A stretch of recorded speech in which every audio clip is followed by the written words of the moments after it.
صحابہ فرماتے ہیں قبیلہ مدر کے کچھ لوگ آئے تھے حضور کی بارگاہ میں، تو ان کے چہرے اترے ہوئے تھے، غربت چھلک رہی تھی، حالات ان کے پراگندہ تھے۔ تو فرمایا ان بیچاروں کی غریبی دیکھ کر، مظلومیت دیکھ کر، غربت اور بھوک دیکھ کر حضور پریشان ہو گئے۔ یہ بنیادی مسئلہ ہے کہ وہ درد تقریروں میں نہ رہے، وہ دل میں محسوس ہو۔ سرکار پریشان ہو گئے اور نبی پاک علیہ السلام نے سیدنا بلال حبشی رضی اللہ تعالیٰ عنہ سے فرمایا آذان پڑھیں۔ حضرت بلال نے نماز کے لیے آذان پڑھی، حضور نے جماعت کرائی اور پھر صحابہ کی توجہ دلائی کہ اپنے بھائیوں کی مدد کرو۔ یہ بات کو سمجھے، اگر کوئی شخص صاحب حیثیت ہو تو اس کی توجہ دلائی جائے کہ یہاں غریب بستے ہیں، تنگ دست لوگ ہیں، مجبور ہیں، مقروض ہیں، توجہ دلائی۔ اللہ کے حبیب نے فرمایا ان کی مدد کرو۔ فرمایا جب وہ آئے تو ان کے چہرے اترے ہوئے تھے، حالات پراگندہ تھے، لیکن جب حضور نے اعلان کیا ان کے لیے تو کوئی ان کے لیے کھانا لا رہا ہے، کوئی سرکہ لا رہا ہے، کوئی کھجورے لا رہا ہے، یہ بخاری مسلم دونوں میں موجود، کوئی کمبل لا رہا ہے۔ صحابہ فرماتے ہیں جب ان غریبوں کے چہرے کھانا کھا کر تحفے وصول کر کے ان کے چہرے کھلنے لگے نا، تو ہم نے نبی کریم کو بھی مسکراتے ہوئے دیکھا۔ کسی کو دکھی دیکھ کر دکھی ہونا یہ حضور کا طریقہ ہے، اور کسی کو خوش دیکھ کر خوش ہونا یہ حضور کا طریقہ ہے۔ لیکن ہمارا ماحول بڑا عجیب ہو گیا ہے۔ اسی گلی کے اندر کچھ بچے رات کو 10,000 کا فاسٹ فوڈ منگاتے ہیں، اور اسی گلی میں چند گھر چھوڑ کر ایک گھر وہ بھی ہوتا ہے جو میاں بیوی رات مشورہ کر رہے ہوتے ہیں کہ صبح بچوں کی فیس نہ گئی تو ان کی ٹیچر پھر باتیں کرے گا، ان کے استاد پھر کہیں گے۔ میرے بھائیوں یاد رکھنا، تھوڑا سا اپنے دل کو نرم کیا جائے، کشادہ روئی پیدا کی جائے، اور صدقہ اور خیرات اور کسی کو دینا یہ کروڑوں اربوں سے نہیں اس کا تعلق۔ بخاری شریف میں پورا باب ہے کہ انسان دل کا غنی ہوتا ہے، دل کا، جیب سے بندہ غنی نہیں ہوتا۔ مالا والے سخی نہیں ہوندے تے سخیاں کول مال نہیں ہوندا، ہاں ایتھے اوتھے دوویں جہانی سخی کنگال نہیں ہوندا۔ اپنے دل میں کشادگی، نبی پاک علیہ السلام نے ہمیں اس طرح سبق دیا ہے۔ حضور نے فرمایا جب تم گوشت پکاؤ تو شوربہ زیادہ پکا لو، اس میں اپنے پڑوسیوں کو بھی شامل کر لو، کسی غریب کو کھانا دے دو۔ ایک کا کھانا 2 کھا لیں، 2 کا 4 کھا لیں، 4 کا 6 کھا لیں، لیکن آپس میں دکھ بانٹنے کا مزاج بنائیں۔ ہمارے پاس جیسے جیسے مال آتا جاتا ہے ہم اپنے ذاتی خرچے بڑھاتے جاتے ہیں۔ اچھی بھلی گاڑی پہ سفر ہو رہا ہے لیکن مجھے نئے نمبر کی چاہیے، ذرا پہلے چاہیے، 4 لاکھ زیادہ لے لو۔ ہم اس ملک میں رہتے ہیں جہاں لوگوں کو کھانا بھی نہیں ملتا بعض کو، اور یہ بھی اسی ملک کا حال ہے کہ نئے ماڈل کا موبائل آئے تو وہ موبائل شارٹ ہو جاتا ہے۔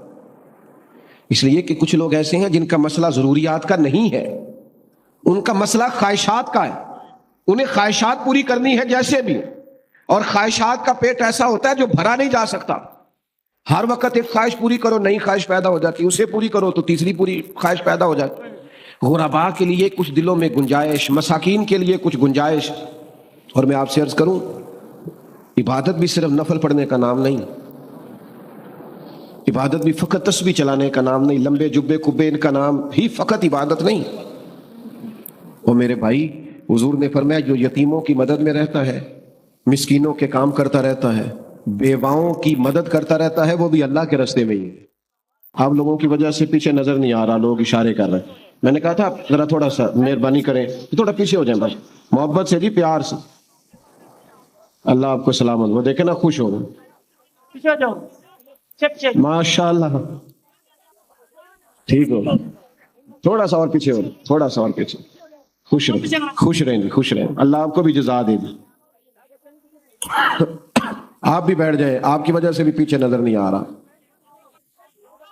تشریف رکھیں، تشریف رکھیں، بیٹھ جائیں، اللہ سلامتی دے، سب کو برکت دے مال۔ میرے بھائیوں اب آپ خاموش ہو جائیں جی، خاموشی سے بات سنیں، کوئی دوست بات نہ کرے جی، آداب بیٹا بولے نہیں، آپ آداب محفل کے خلاف ہے باتیں کرنا۔ دوستو چند ایک باتیں میں نے عرض کرنی ہے۔ اللہ تعالیٰ نے ہمارے نبی پاک علیہ السلام کو جو شانیں عطا فرمائی ہیں، ان میں سے محبوب کی ایک شان یہ ہے کہ عزیز علیہ ما عنتم، فرمایا تمہارا مشکل میں پڑنا میرے نبی کریم پر گراں گزرتا ہے۔ کوئی امتی اگر تکلیف میں ہو تو حضور اس کی تکلیف محسوس کرتے ہیں، اس لیے کہ وہ بالمؤمنین رؤوف الرحیم، وہ مومنوں پہ رؤوف بھی ہیں اور رحیم بھی۔ نبی کریم صلی اللہ تعالیٰ علیہ وسلم نے انسانیت کا درد محسوس کیا ہے، اور کریم محبوب علیہ السلام کسی کی تکلیف کو دیکھ کر پریشان ہو جاتے ہیں۔ میرا خیال ہے میری تقریر زیادہ وہ لوگ سننے آئے ہیں جو موبائل نہیں چلا رہے۔ جو موبائل چلا رہے ہیں وہ تو گھر میں بھی موبائل ہی چلاتے ہیں۔ بھائی آپ بات سنیں توجہ سے، اللہ آپ کو سلامت رکھے، آپ مہربانی کریں۔ موبائلوں پہ تو ملاقاتیں پہلے بھی رہتی ہیں، تو آج چلو بغیر موبائل کے ملاقات ہے تو کوئی بات ہو جائے آپ دوستوں سے۔ پیارے بھائیوں، سارے لوگ زندگی کی دوڑ میں آگے نہیں نکل پاتے، سارے کامیاب نہیں ہو پاتے، نکمے نہیں ہوتے، بعض لوگ کام چور بھی نہیں ہوتے، لیکن اللہ کی حکمت کا تقاضا ہوتا ہے کہ بعض لوگ ایسے ہوتے ہیں جو زندگی کی دوڑ میں پیچھے رہ جاتے ہیں۔ غربت آ جاتی ہے، تکلیف آ جاتی ہے، آزمائش اور بیماری آ جاتی ہے۔ ہمارا دین، ہمارے نبی پاک علیہ السلام کی سیرت ہمیں یہ سبق دیتی ہے کہ جو لوگ زندگی کی دوڑ میں پیچھے رہ جائیں ہم ان کا بازو تھامیں، ہم ان سے محبت کریں۔ حضور علیہ السلام نے فرمایا تمہیں جو رزق دیا جاتا ہے وہ تمہارے کمزوروں اور ضعیفوں کی برکت سے دیا جاتا ہے۔ ہمارے ہاں جس آدمی کو نعمت مل جاتی ہے وہ اس کو اپنا حق سمجھنے لگتا ہے، اور وہ سمجھتا ہے کہ میں لائق تھا، میں سمجھدار تھا، میں پڑھا لکھا تھا، میں ہی محنتی تھا، یہ میرا حق تھا۔ حالانکہ ایسا نہیں ہے، یہ تو اللہ کا فضل ہے، جس کو چاہے عطا کرے۔ اپنے دل میں دوسروں کے لیے نرمی رکھنا، ظاہر ہے جس کی آپ مدد کر رہے ہیں، جس کے ساتھ آپ تعاون کر رہے ہیں، جس سے آپ پیار کر رہے ہیں، وہ ایک انسان ہی ہے۔ انسانوں میں غلطیاں ہوتی ہیں، کمزوریاں ہوتی ہیں، سستیاں ہوتی ہیں، غفلتیں ہوتی ہیں۔ کرنے کا کام یہ ہے کہ ہم اپنے دل کو کشادہ کریں۔ ہمیں ہمارے نبی رحمت صلی اللہ تعالی علیہ وسلم نے جس نیکی کا حکم دیا ہے وہ یک طرفہ نیکی ہے۔ نیکیاں تجارت نہیں ہوتی کہ سامنے والا کرے گا تو پھر میں بھی کروں گا، نیکی یک طرفہ ہے۔ آپ بھی اگر بیٹھ سکتے ہیں تو بھائی بیٹھ جائیں، آپ لوگ جو کھڑے ہیں، اللہ آپ کو سلامتی عطا کرے۔ اگر تشریف رکھیں گے تو اچھا رہے گا، بیٹھ جائیں جی، اللہ برکت عطا فرمائے۔ تو نبی پاک صلی اللہ تعالی علیہ وسلم نے ہمیں یک طرفہ نیکی کا کہا۔ معنی کیا ہے؟ کوئی کرے نہ کرے ہم نے نیکی کرنی ہے، کوئی شکریہ ادا کرے نہ کرے ہم نے نیکی کرنی ہے، کوئی اس کا احسان مانے نہ مانے ہم نے نیکی، کیونکہ بندے دیکھ کر نیکی نہیں کرنی، اللہ کی رضا دیکھ کر نیکی کرنی۔ آپ دیکھیے نبی پاک علیہ السلام کا مقدس طریقہ کیا ہے۔ قبیلہ بنو آراش کا ایک شخص مکہ مکرمہ اپنے کچھ اونٹ بیچنے کے لیے لایا تھا۔ چھوٹا سا تاجر تھا، دیہاتوں سے وہ جانور خرید کے شہروں میں بیچا کرتا تھا۔ تو وہ چند اونٹ بیچنے کے لیے مکے میں لایا تو اس بیچارے کے نصیب کے اونٹ اس سے ابو جہل نے خرید لیے۔ اب یہ دور وہ دور تھا جس دور میں وہ نبی پاک علیہ السلام کی بڑی شدید مخالفت کر رہے تھے، حالات بڑے سخت تھے۔ ابو جہل نے وہ اونٹ خرید لی۔ اب وہ شخص کہتا ہے میرے پیسے دو، کہتا صبح لے لینا، صبح جاتا ہے کہتا شام آنا، شام جاتا ہے کہتا صبح آنا۔ غریب آدمی تھا، کل سرمایہ جب اجڑ جائے تو بندہ کدھر جائے، بڑا تڑپا۔ لوگوں سے کہنے لگا یہاں سردار لوگ کہاں بیٹھتے ہیں۔ آج بھی کسی کو کسی چودھری سے سردار سے کام پڑ جائے تو وہ فون ہی نہیں اٹھاتا، وہ کہتا ہے میں مصروف تھا، میں بیزی تھا۔ اور آپ کے حالات خراب ہونے ابھی پوری طرح شروع بھی نہیں ہوتے کہ آپ کے نمبر بلاک ہونے شروع بھی ہو جاتے ہیں۔ حالات ابھی پوری ساری عمر ہی آٹا گد ہے تے لکھاں کیتے نہیں پیڑے، اب وقت آیا ہی تے محمد بخشا کوئی نہیں ہو بیٹھا نیڑے، چھوڑ جاتے ہیں لوگ، توجہ ہی نہیں کرتے۔ تو وہ شخص کہتا ہے کوئی شخص میری داد رسی کو تیار نہ تھا، توجہ رکھے جی، کوئی تیار ہی نہ تھا۔ میں نے پوچھا چودھری کہاں ہے؟ تو کہا یہ جو عصر کے بعد ٹولیاں بنا کے بیٹھے ہیں نا حرم مکہ میں، یہ سردار لوگ ہیں۔ تو وہ شخص کہتا ہے میں ان لوگوں کے پاس آیا، میں نے ان سے کہا یار میں غریب آدمی ہوں، میری مدد کرو۔ کس نے پیسے دبائے ہیں؟ جب میں نے ابو جہل کا نام لیا تو انہیں تو صاف سونگ گیا، بہت بڑا بدماش تھا، کون اس سے بات کرے۔ یہ ظالم پتہ ہے مضبوط کیسے ہوتے ہیں کہ جب وہ کسی اور پر ظلم کر رہے ہوتے ہیں تو ہم مظلوم کا ساتھ نہیں دیتے، پھر ظالم طاقتور ہو جاتا ہے۔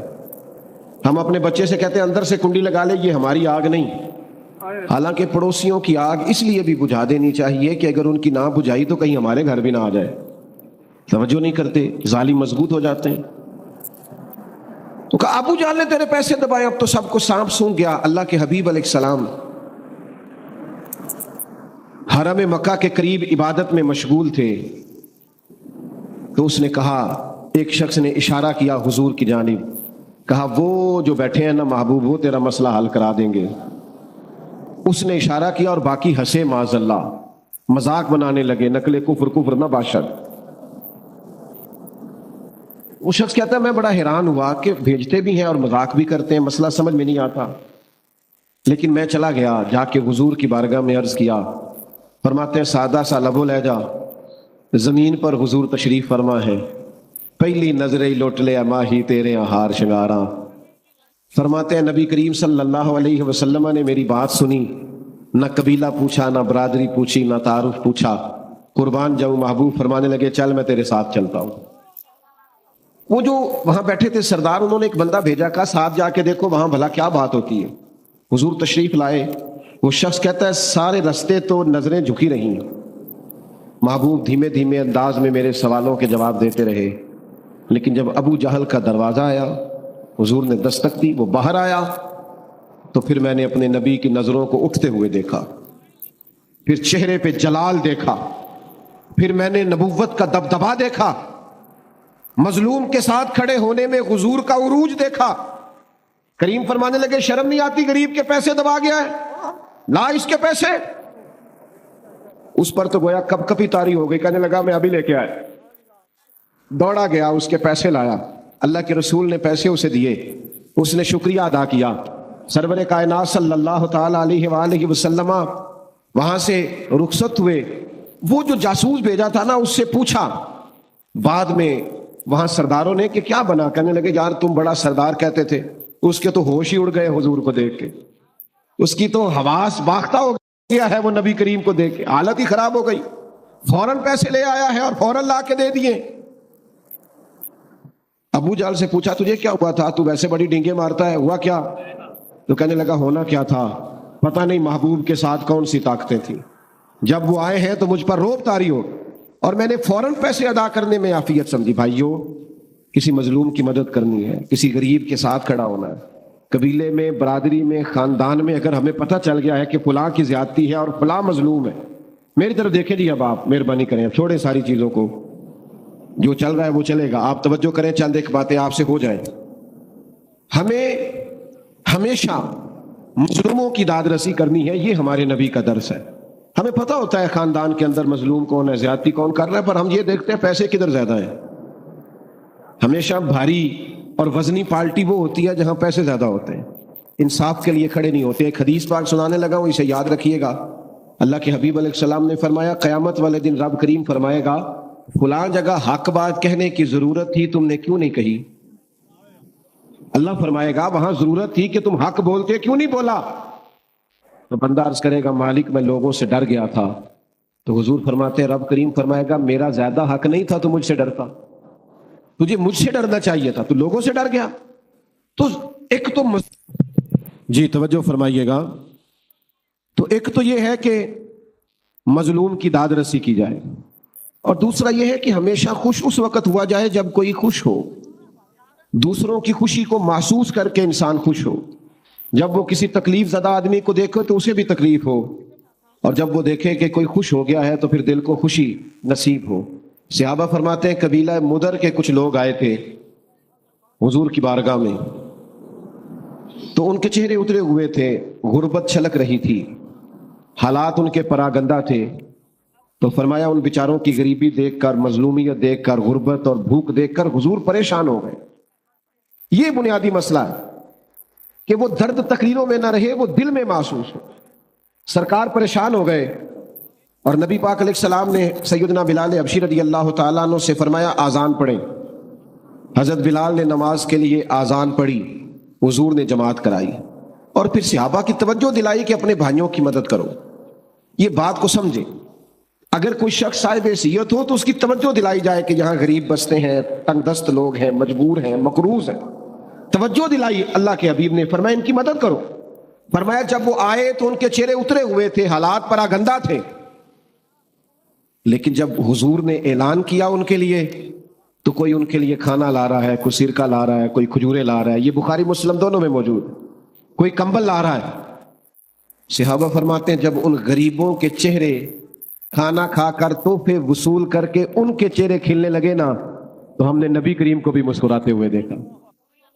کسی کو دکھی دیکھ کر دکھی ہونا یہ حضور کا طریقہ ہے، اور کسی کو خوش دیکھ کر خوش ہونا یہ حضور کا طریقہ ہے۔ لیکن ہمارا ماحول بڑا عجیب ہو گیا ہے، اسی گلی کے اندر کچھ بچے رات کو 10,000 کا فاسٹ فوڈ منگاتے ہیں اور اسی گلی میں چند گھر چھوڑ کر ایک گھر وہ بھی ہوتا ہے جو میاں بیوی رات مشورہ کر رہے ہوتے ہیں کہ صبح بچوں کی فیس نہ گئی تو ان کی ٹیچر پھر باتیں کرے گا، ان کے استاد پھر کہیں گے۔ میرے بھائیوں، یاد رکھنا، تھوڑا سا اپنے دل کو نرم کیا جائے، کشادہ روئی پیدا کی جائے، اور صدقہ اور خیرات اور کسی کو دینا یہ کروڑوں اربوں سے نہیں اس کا تعلق۔ بخاری شریف میں پورا باب ہے کہ انسان دل کا غنی ہوتا ہے، دل کا، جیب سے بندہ غنی نہیں ہوتا۔ مالا والے سخی نہیں ہوندے تے سخیاں کول مال نہیں ہوندا، ہاں ایتھے اوتھے دوویں جہانی سخی کنگال نہیں ہوندا۔ اپنے دل میں کشادگی، نبی پاک علیہ السلام نے ہمیں اس طرح سبق دیا ہے، حضور نے فرمایا جب تم گوشت پکاؤ تو شوربہ زیادہ پکا لو، اس میں اپنے پڑوسیوں کو بھی شامل کر لو، کسی غریب کو کھانا دے دو، ایک کا کھانا 2 کھا لیں، 2 کا 4 کھا لیں، 4 کا 6 کھا لیں، لیکن آپس میں دکھ بانٹنے کا مزاج بنائیں۔ ہمارے پاس جیسے جیسے مال آتا جاتا ہے ہم اپنے ذاتی خرچے بڑھاتے جاتے ہیں۔ اچھی بلی گاڑی پہ سفر ہو رہا ہے لیکن مجھے نئے نمبر کی چاہیے، ذرا پہلے چاہیے، 4 لاکھ زیادہ لے لو۔ ہم اس ملک میں رہتے ہیں جہاں لوگوں کو کھانا بھی نہیں ملتا بعض کو، اور یہ بھی اسی ملک کا حال ہے کہ نئے ماڈل کا موبائل آئے تو وہ موبائل شارٹ ہو جاتا ہے، اس لیے کہ کچھ لوگ ایسے ہیں جن کا مسئلہ ضروریات کا نہیں ہے، ان کا مسئلہ خواہشات کا ہے، انہیں خواہشات پوری کرنی ہے جیسے بھی، اور خواہشات کا پیٹ ایسا ہوتا ہے جو بھرا نہیں جا سکتا۔ ہر وقت ایک خواہش پوری کرو نئی خواہش پیدا ہو جاتی، اسے پوری کرو تو تیسری پوری خواہش پیدا ہو جاتی۔ غرباء کے لیے کچھ دلوں میں گنجائش، مساکین کے لیے کچھ گنجائش۔ اور میں آپ سے عرض کروں، عبادت بھی صرف نفل پڑھنے کا نام نہیں، عبادت بھی فقط تسبیح چلانے کا نام نہیں، لمبے جبے کبے ان کا نام بھی فقط عبادت نہیں۔ اور میرے بھائی، حضور نے فرمایا جو یتیموں کی مدد میں رہتا ہے، مسکینوں کے کام کرتا رہتا ہے، بیواؤں کی مدد کرتا رہتا ہے، وہ بھی اللہ کے راستے میں ہی ہے۔ یہاں کوئی شخص انتقال کر جائے نا، سرکاری ملازم، بچے چھوٹے ہیں، بیوہ عدت میں، اس کو صرف پینشن اپنے نام منظور کرانی ہونا تو سینکڑوں چکر عدت کی حالت میں لگانے پڑتے ہیں دفتروں میں۔ جائز کام ہے، کوئی اس میں ایسی عذر والی بات نہیں، لیکن ہمارا مزاج بن گیا کل آنا، ہماری طبیعت بن گئی، بالکل درست کام ہے، ہو سکتا ہے، لیکن ہمارا ایک مزاج ہے کہ ہم کسی کام کو بر وقت نہیں کرتے، توجہ نہیں دیتے، اپنی ذمہ داریوں کا احساس نہیں پیدا کرتے۔ خدا را میرے بھائیوں، اپنے دلوں میں دوسروں کے لیے گنجائش، اور یہ بھی عبادت ہے بھوکے کو کھانا کھلانا۔ حضور غوث پاک رضی اللہ تعالیٰ عنہ فرماتے ہیں میں نے 50 سال دین پڑھایا ہے، 50 سال، چھوڑ دیں، 50 سال پڑھنے پڑھانے کے بعد اس نتیجے پر پہنچا ہوں کہ اللہ سب سے جلدی اس وقت راضی ہوتا ہے جب کسی بھوکے کو کھانا کھلایا جائے۔ اور آیا فرمایا کرتے تھے رب کبھی مجھے خزانوں کا مالک کرے تو میں خزانے اس کی مخلوق کو کھانا کھلانے پہ خرچ کر۔ میرے بھائی، تھوڑا سا نا پیچھے پلٹ کے دیکھیں، تھوڑا سا اپنے دائیں بائیں دیکھیں، تھوڑا سا اپنی سائڈوں پر توجہ کریں۔ ہمارے ہاں اب تو خیر سے ختم بڑا مہنگا ہوتا ہے، چونکہ ناز کا بندہ مہنگا منگا لینا، ختم بڑا مہنگا ہو جاتا ہے، قاری صاحب بڑے مہنگے۔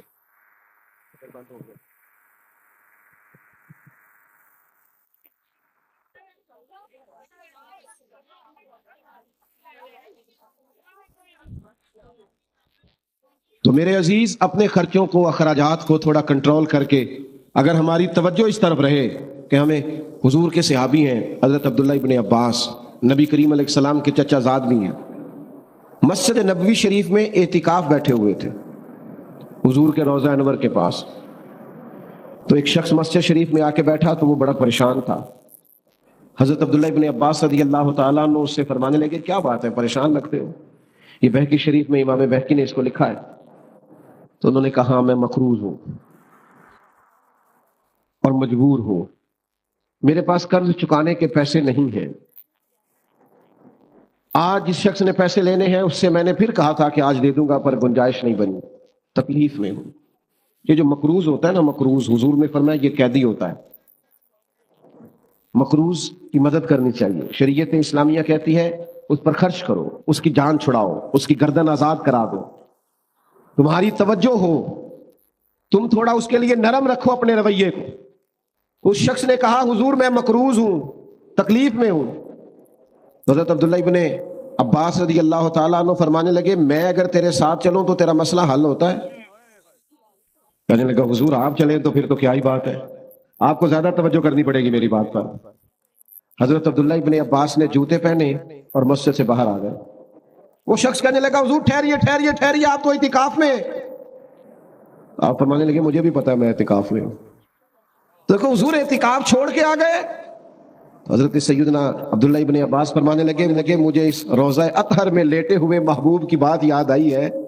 کریم رسول نے فرمایا تھا، اور زیادہ دیر نہیں گزری، میں نے اپنے کانوں سے سنا کہ نبی کریم نے فرمایا اگر کوئی کسی کی ایک مشکل آسان کرے گا، اللہ 10 اعتکاف سے زیادہ ثواب عطا کرے گا.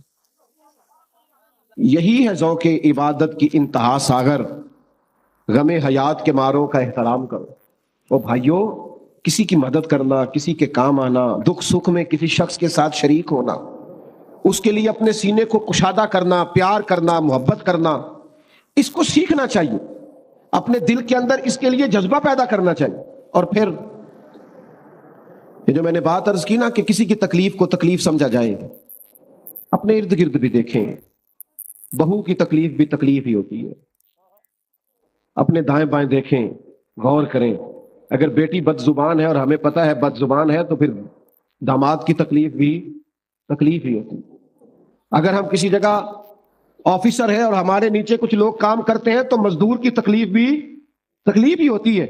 اپنے دلوں میں جب ہم گنجائش پیدا کریں گے، ہمارے سینے دوسروں کے لیے کھلیں گے، ہم اپنے دل کو کشادہ کریں گے، آپ یقین کریں خود بخود راحت پیدا ہوگی، خود بخود تسلی پیدا ہو، ٹھنڈک پیدا. امام حسین کے پاس ایک شخص کچھ مانگنے آیا، غریب تھا، تو 1000 دینار امام صاحب کے پاس پڑا تھا، سارا ہی مانگنے والے کو دے دیا. اور ساتھ کہنے لگے پتہ نہیں تھا آپ نے آنا ہے ورنہ بندوبست کر کے رکھتا. ہمارے ہاں درد دل ختم ہو گیا ہے، طبیعتیں سخت ہو گئی ہیں، مزاجوں میں تلخی آ گئی، کڑواہٹ آ گئی. ایک صاحب مجھے کہنے لگے جی کی کریے جی ماڑے بندے بھی تے سیانے نہیں نا. میں کہا ماڑا بندہ تے سیانا ہوندا ہی نہیں، کیونکہ جدے گھر دانے او دے. ہاں میری غربت نے کیا مجھ کو زمانے میں بدنام، وہ تیری دولت ہے جس نے تیرے عیب چھپا رکھے ہیں. غریب آدمی تو سیانا نہیں نہ ہوتا بھائی، عقل مند ہونے کے لیے بھی تو مال چاہیے. غربا دیکھو نا، حضرت ابو بکر صدیق رضی اللہ تعالیٰ عنہ اتنے سارے کام کرتے تھے، حکومت چلانا، لشکر روانہ کرنا، صحابہ کے معاملات کو دیکھنا، امت کو سنبھالنا. اتنی ڈیوٹیوں کے باوجود رات کو ایک بوڑھی اور نابینا اماں کا گھر کا کام بھی جا کے کرایا کرتے تھے.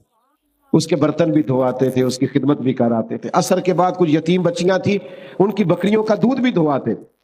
ایک ذہن بنا لیتے ہیں نا انسان کہ میں نے خدمت کرنی ہے، میں نے کوئی کام کرنا ہے، میں نے کوئی ڈیوٹی کرنی ہے، میں نے کسی کی مدد کرنی، میں نے کسی کے کام آنا ہے، ذہن بن جاتا ہے، پھر اللہ اس کی مدد بھی فرماتا ہے.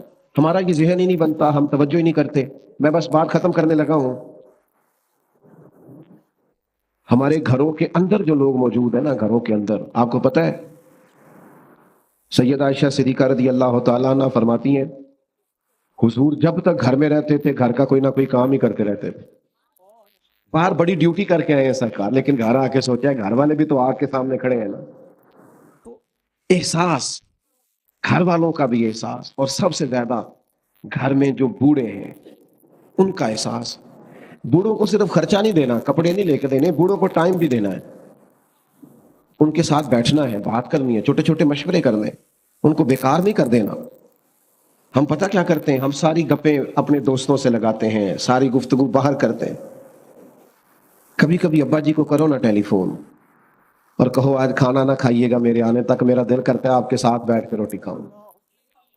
کبھی کبھی اماں سے کہو نا اماں میرا دل کرتا ہے آج تیرے ہاتھ کی روٹی کھانی ہے. دیکھنا ان کو اس دن دوائی نہیں کھانی پڑے گی، سکون کی نیند آئے گی. آپ کا جو ملازم ہے، آپ کے ہاں جو کام کرتا ہے، کبھی اسے کہو نا یار آج تو نے میرے ساتھ کھانا کھانا ہے، میرے ٹیبل پر بیٹھنا ہے.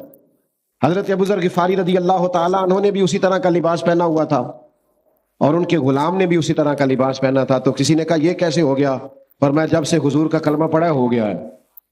آقا اور غلام نے ایک طرح کا لباس پہننا شروع کر دیا ہے. بھائیوں، اپنے گھروں میں ایک بچہ حضور اس کے ساتھ محبت کر رہے تھے، پیار کر رہے تھے، تو ایک شخص کہنے لگا آپ بچوں سے بڑی محبت کرتے ہیں، میں تو ٹائم نہیں دیتا. یہ بھی مسئلہ ہوتا ہے نا، کچھ لوگ کہتے ہیں جی میں بچے جانے ان کی اماں جانے، جی آپ بڑا ٹائم دیتے ہیں، میں تو نہیں بچوں سے اتنا پیار کرتا. حضور فرمانے لگے اگر اللہ نے تیرے دل سے رحمت نکال لی ہے تو میں کیا کروں، مجھے تو اس نے رحمت للعالمین بنایا ہے.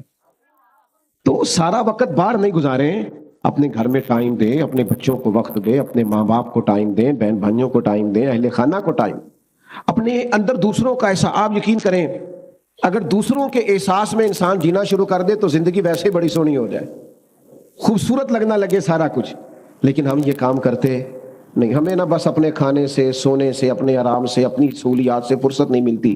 اس کا نتیجہ یہ نکلتا ہے کہ دل سخت ہونے لگ جاتا ہے، آہستہ آہستہ انسان خود غرض ہونے لگتا ہے، وہ اپنوں کے بارے میں بھی اس کا رویہ مثبت نہیں رہتا. تو یہ چند ایک گزارشات اس لیے آپ کی خدمت میں عرض کی ہیں کہ اپنے دلوں کو ہم نے نرم کرنا ہے، مطمئن رکھنا ہے. حضور علیہ السلام کی یہ جو خوبصورت زندگی کا پہلو ہے کہ نبی پاک دوسروں کو پریشان دیکھ کر پریشان ہو جاتے تھے، حضور دوسروں کو سکھی دیکھ کر خوش ہو جاتے تھے. اس پہلو پر ہم نے غور کرنی ہے. تھوڑا سا نا اپنے لیول کو سنجیدہ کرنے کی ضرورت ہے، تھوڑا سا صرف دوسروں کے لیے سوچنے کی ضرورت ہے. اگر انسان کا، وہ امام غزالی فرمایا کرتے، او تو بانٹنے کا ذوق تو پیدا کر، اللہ بانٹنے کی توفیق بھی عطا کر دے گا. تو شوق تو پیدا کرنا، تیرے اندر شوق ہی نہیں تو شوق پیدا کریں. اللہ تعالی ہماری حاضری کو قبول فرمائے، اللہ تعالی اس محفل کو اپنی بارگاہ میں مستجاب اور قبول فرمائے.